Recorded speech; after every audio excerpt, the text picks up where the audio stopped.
Hello students, good morning. विज्ञान world channel आपका स्वागत करता है नए टॉपिक के साथ, मानव वहन तंत्र। तो मानव वहन तंत्र जो है, मानव में वहन का तंत्र रुधिर से संबंधित होता है। तो रुधिर लेके जाता है वहन, वहन का मतलब ट्रांसपोर्ट। तो ये किस चीज़ का वहन करता है रुधिर? ये मैंने चैप्टर के शुरू में आपको बताया था। एक तो ऑक्सीजन को लेके जाएगा हमारे फेफड़ों से हर एक कोशिका तक, और कोशिका में जो कार्बन डाइऑक्साइड बनेगी उसको वापस फेफड़ों तक लेके आएगा।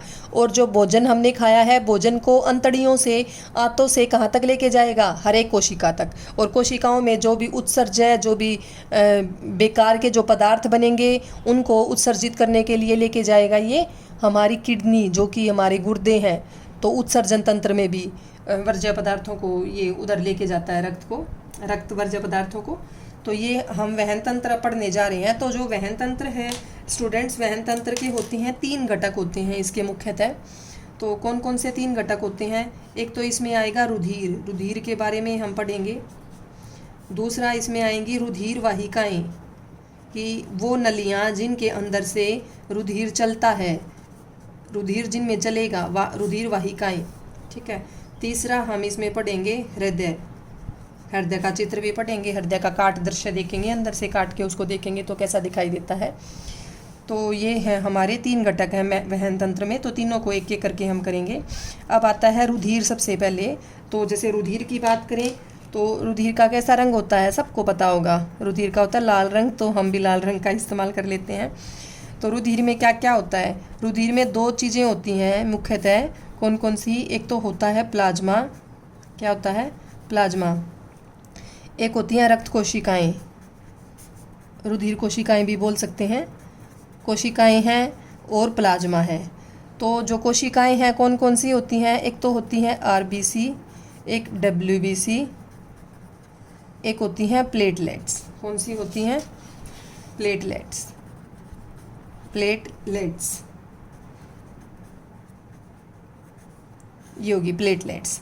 तो आपको पता ही होगा आरबीसी को क्या बोलते हैं? लाल रक्त कोशिका। और डब्ल्यूबीसी कौन सी है? श्वेत रक्त कोशिका, श्वेत रक्त कोशिका। और तीसरी प्लेटलेट्स। तो ये 3 टाइप की रक्त कोशिकाएं होती हैं। और जैसे हम प्लाज्मा की बात करें तो प्लाज्मा तिनके जैसे होते हैं ना, तूड़ी, तिनका, उनके जैसा रंग होता है इसका। ठीक है। तो प्लाज्मा में आप ये कहो कि 95% तो जल है इसमें। क्या होता है? 95% जल होता है प्लाज्मा में। उसके अलावा इसमें बहुत सारे प्रोटीन होते हैं। ठीक है। हार्मोन होते हैं,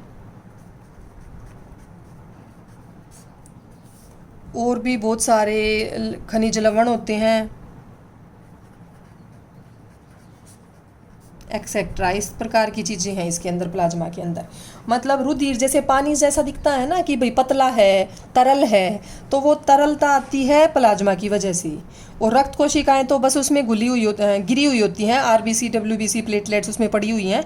और जो ये पतला होता है वो प्लाज्मा की वजह से। तो ये 2 हिस्से हैं रुधिर के। तो रुधिर आपको समझ आ गया होगा रुधिर क्या होता है। इसके अलावा मैं आपको बता दूं कि 2 और तरल पदार्थ होते हैं हमारे शरीर में। कौन कौन से होते हैं 2 और तरल पदार्थ? एक तो है आपका लसीका। ठीक है।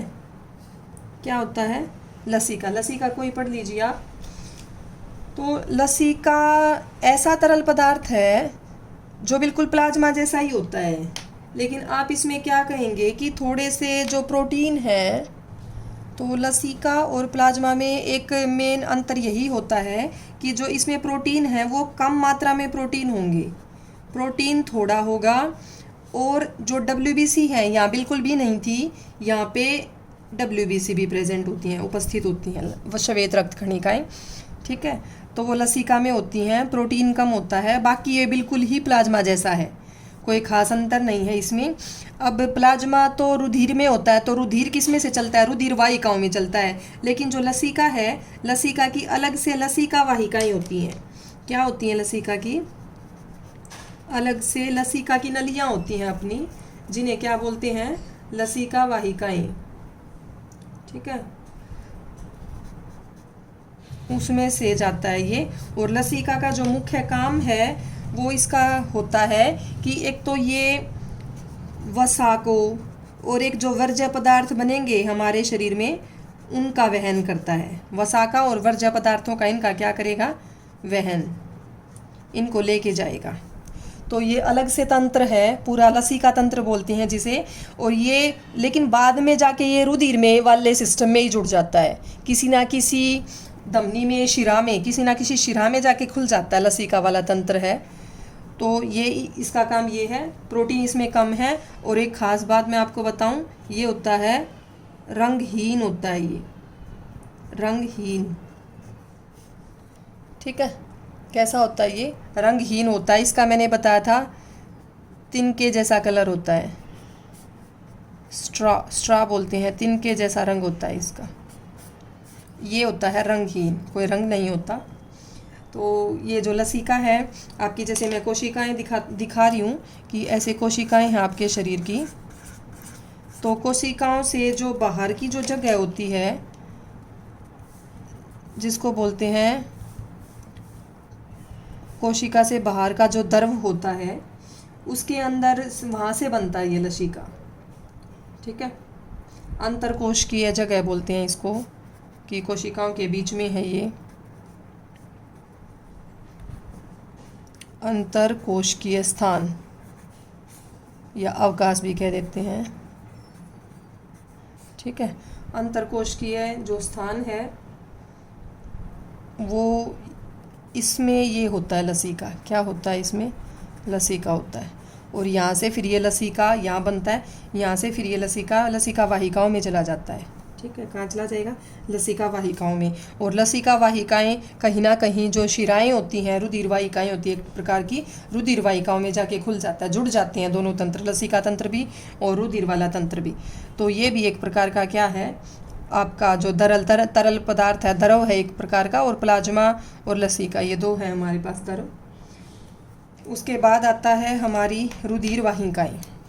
ठीक है, उससे पहले इनका ध्यान रखना आप, जो आरबीसी हैं ये होती हैं लाल रक्त कोशिकाएं, लाल रंग की होती हैं। और इनके अंदर होता है एचबी, हीमोग्लोबिन, जो हम मापते हैं कि हीमोग्लोबिन किस में कितना है। ठीक है, तो हीमोग्लोबिन की मात्रा, जैसे हम कहते हैं कि हमारे में 12 है और 13 है, वो नॉर्मल कितना है, तो वो सब एक क्रियाकलाप भी दिया हुआ आपका इसी से संबंधित, कि जो एचबी है, एचबी हीमोग्लोबिन, वो मैन में होता है 14 से 17 ग्राम पर डेसीलीटर ऑफ रक्त, कि रक्त का जो एक डेसीलीटर है उसमें इतने से इतने ग्राम तक होता है, नॉर्मल रेंज है ये। ठीक है, उसके अलावा वेमेन में, महिलाओं में होता है 12 से 15, क्योंकि मुख्यतः महिलाओं में काफ़ी कम पाया जाता है रक्त, जो उनमें माहवारी होती है उसकी वजह से उसका भी फ़र्क पड़ता है। चिल्ड्रन जो हैं, चिल्ड्रन में 11 से 16 ग्राम होता है, थोड़ी सी रेंज नॉर्मल में इसे कम है वेमेन के, और मैन के मुकाबले बच्चों में थोड़ा सा कम होता है। और कैटल्स जो हमारे बाकी जानवर हैं जैसे गाय भैंस वगैरह, ये इनमें होता है 10 से 16, और कम है थोड़ी रेंज, नॉर्मल रेंज बता रही हूँ आपको ये। और जो गाय के जो बछड़े होते हैं, काफ वगैरह होते हैं, उन बछड़ों में इससे थोड़ा सा ज़्यादा होता है। आपने देखा है कि हमारे इंसान के बच्चों में तो जो वयस्क हैं, वयस्क से थोड़ा सा कम है, लेकिन जो जानवरों के जो बछड़े हैं इनमें थोड़ा सा इससे ज़्यादा मिलता है। तो ये रेंज है आपके आसपास एचबी की, हीमोग्लोबिन की। अगर आप किसी पशु चिकित्सालय में जाके चेक भी करें कैटल्स का और इनका, जानवरों का और उनके बछड़ों का, तो ये आपको पता चल जाएगा। और इंसानों का, मनुष्यों का तो पता ही होता है। तो ये एक क्रियाकलाप दिया हुआ है स्टूडेंट्स, इसलिए मैंने आपको बता दिया। तो हम बात कर रहे थे आरबीसी के बारे में। तो लाल रक्त कोशिका के अंदर हीमोग्लोबिन होता है। फिर डब्ल्यूबीसी, श्वेत रक्त कोशिकाएं, इनका मुख्य काम होता है कि जो बैक्टीरिया, वायरस आते हैं, विषाणु जीवाणु आते हैं, उनसे लड़ने का काम होता है। हमारे शरीर के प्रतिरक्षा प्रणाली जो है उसको मजबूत बनाती हैं ये, इन्हीं की वजह से वो प्रतिरक्षा तंत्र बना होता है। फिर आती हैं अगली प्लेटलेट्स। प्लेटलेट्स का काम होता है कि जो चोट लगती है और चोट से जो रक्त स्त्राव होने लगता है, खून निकलने लगता है, तो खून को जमाने का काम होता है इसका। खून को रोकती हैं कि वो पूरे शरीर शरीर में से खून बाहर ना निकले, तो ये इनका काम है खून का थक्का बनाने का। क्या बनाने का? खून का जो थक्का बनता है वो इन्हीं से बनता है, थक्का। ठीक है, वो जो आपने देखा होगा कि चोट जहाँ लगती है तो कोई खुरन सा आ जाता है। जैसे देखिए कोई छोटी सी चोट है, ये लगी हुई है, तो ये जो ब्राउन कलर की ये कोटिंग सी आ जाती है, ये प्लेटलेट्स नहीं बनाई है, ये एक खून का थक्का है। इनके पास ऐसे प्रोटीन होते हैं, तो वो प्रोटीन क्या करते हैं, वो जमा देते हैं वहाँ पे, खून को बाहर नहीं निकलने देते, ताकि ज़्यादा ब्लड लॉस ना हो, रक्त का ज़्यादा प्रवाह ना हो और कोई नुकसान ना हो हमारे शरीर को ज़्यादा। तो ये थी रक्त कोशिकाएं, प्लाज्मा हो गया हमारा, लसीका हो गया है। फिर उसके बाद आती हैं रुधिर वाहिकाएँ। क्या आती हैं उसके बाद? रुधिर वाहिकाएँ। तो रुधिर वाहिकाएँ मैं आपको बता रही हूँ स्टूडेंट्स कि ये भी 3 प्रकार की होती हैं। कौन कौन सी होती हैं? इनको बोलते हैं धमनी, शिरा। जैसे सबसे पहले वाली हम ले लेते हैं धमनी। ठीक है, दूसरी हमने ले ली शिराएं। शिरा सिंगुलर है और वो प्लूरल होता है। ठीक है, तो धमनी ऐसी रुधिर वाहिकाएं हैं, ये कहाँ से? हृदय से और बाकी अंगों तक लेके जाएंगी रुधिर को। कहाँ से कहाँ तक लेके जाएंगी? हृदय से बाकी अंगों तक। हृदय से अंगों तक ये लेके जाती हैं रक्त को, बाकी अंगों से हृदय तक लेके आएंगी, हृदय तक वापस ये लेके जाती हैं। तो जो एक और बात, इनकी जो दीवार होती है, जैसे ये धमनी होगी तो वो दीवार मोटी होती है। ठीक है, जो दीवार है वो कैसी है? मोटी और लचीली, मोटी व लचीली। इनमें ऐसा नहीं होता है, इनकी दीवार होती है पतली। ठीक है, और लचीलापन भी नहीं होता उसमें। ठीक है, तो ये और ख़ास बात होगी इनकी कि हृदय से अंगों तक और ये अंगों से हृदय तक। फिर अगली बात जो है, इनके अंदर धमनियों के अंदर आपके होता है साफ रक्त। साफ रक्त मतलब ऑक्सीजन वाला रक्त होता है। ठीक है, तो इनकी जो दीवार है, या इसको भित्ति भी बोलते हैं दीवार को, जैसे कोशिका भित्ति होती है, तो ये भित्ति जो है ये मोटी और लचीली होती है। अब इनके अंदर होता है ऑक्सीजन वाला रक्त होता है, ऑक्सीजनित। कैसा रक्त होगा? ऑक्सीजनित रक्त होता है इनके अंदर, ऑक्सीजन वाला खून मिलेगा। ठीक है, और इनके अंदर होता है विऑक्सीजनित रक्त, जिसमें ऑक्सीजन नहीं होती, बिना ऑक्सीजन वाला खून होता है, कार्बन डाइऑक्साइड वाला।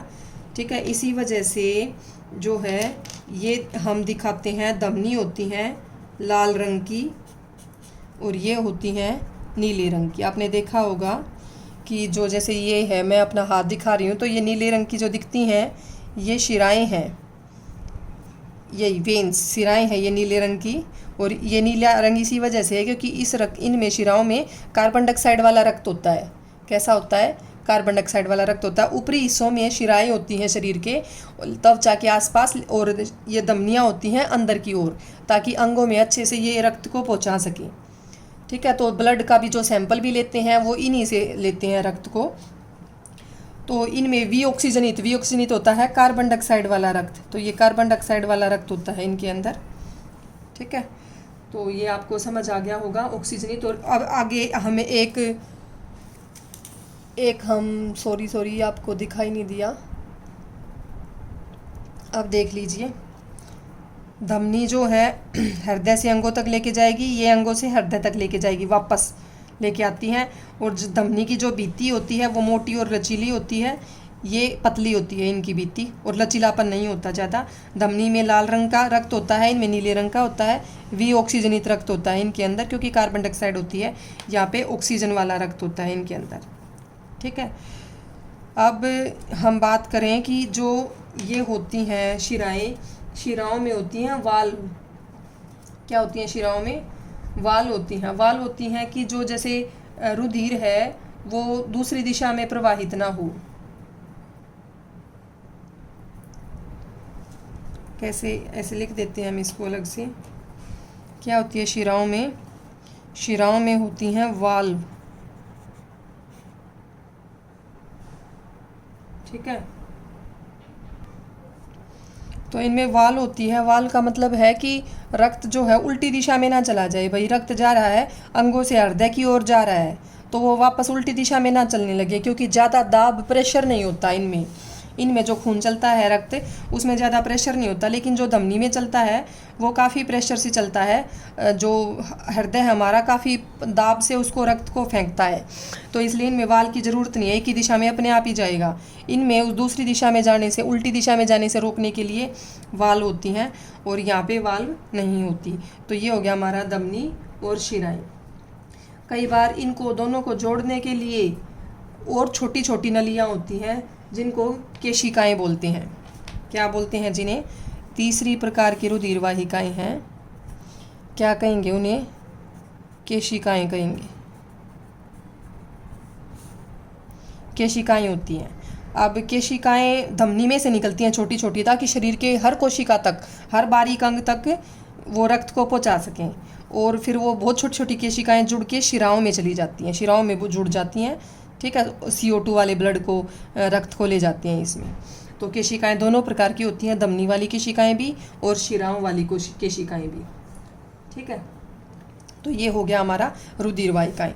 तो आज हमने मानव वहन तंत्र में दोनों टॉपिक कर लिए हैं। रुधिर हो गया है हमारा और रुधिर वाहिकाएँ हो गई हैं। फिर जो हृदय बचा है, हृदय और जो रक्त का संचरण होता है, वो हम अलग वीडियो में कवर करेंगे कि जो दोहरा परिसंचरण है वो क्या होता है। तो नेक्स्ट वीडियो में मिलते हैं अगले टॉपिक के साथ। हम करेंगे उसमें हृदय की संरचना। तो अगर आपको वीडियो पसंद आया है तो इसे लाइक शेयर सब्सक्राइब ज़रूर करें।